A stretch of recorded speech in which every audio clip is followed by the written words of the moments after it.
Okay, sex and gender. Uh, I really want some feedback on this one because I'm curious, especially from your field of psychology, if you guys are on the same page as anthropologists. And at least in my study of anthropology, sex is always considered biological. And so what I mean by that is we're talking genes and chromosomes, XX or XY. And then we would have intersex or middle sex with people that might uh, traditionally they were called hermaphrodites, but I think that's kind of gone out of usage these days. And so there is a percentage of the population where that is the case, but by and large, most of the population is biologically male or biologically female.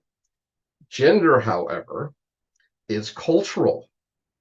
And just like the difference between race and culture, gender is learned behavior. In other words, your culture is going to tell you what it means to be masculine and what it means to be feminine.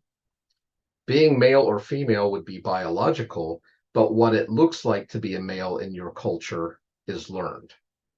Is that clear?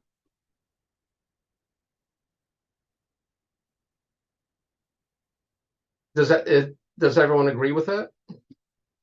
California actually passed a law about 10 years ago saying gender was biological.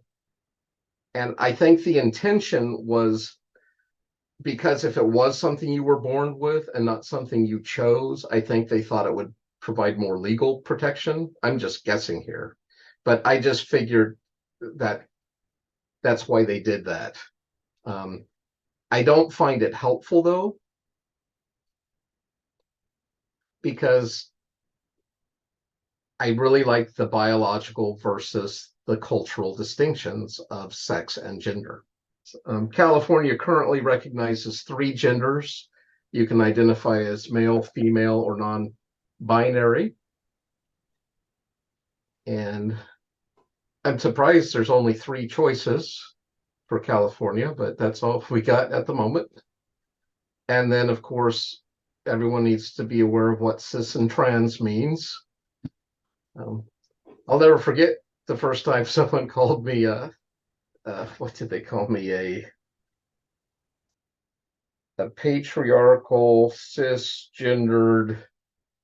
Um, there were a couple other words that went with it, and I had to go home and look it up to see what I was being called. And I was like, oh, right, I am cis. Got it.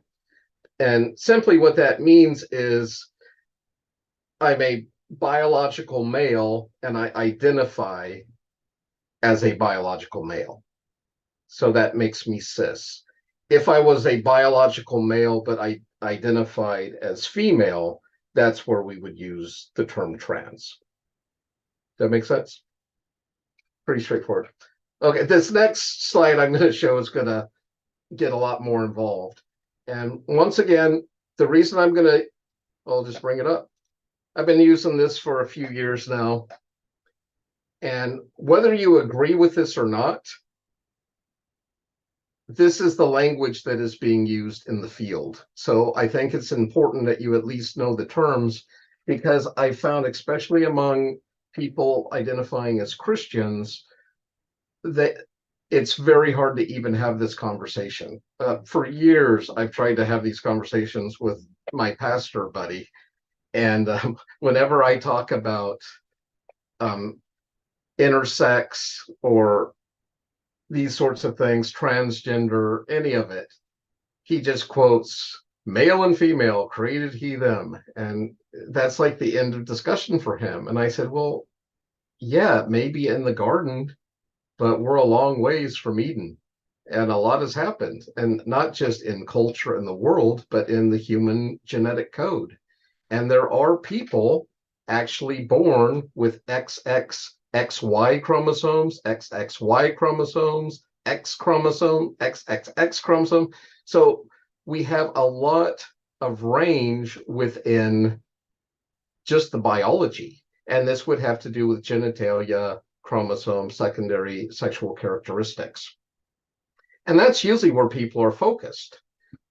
But what I appreciate about this graph is they parse out between our biology, which is our sex, and identity, which, how do you think of yourself? Do you think of yourself as a man or a woman or somewhere in between? How do you express yourself? How do you dress? How do you wear your hair? How do you walk? How do you comport yourself? That is gender expression. And then sexual orientation is, who are you attracted to? What is it that is, especially in a sexual context? Heterosexual would be other, of course, homo would be same, and bi would be both. I'll leave this up for a minute, but I'd like to hear your thoughts about this chart. It's also not like an either or a three choice.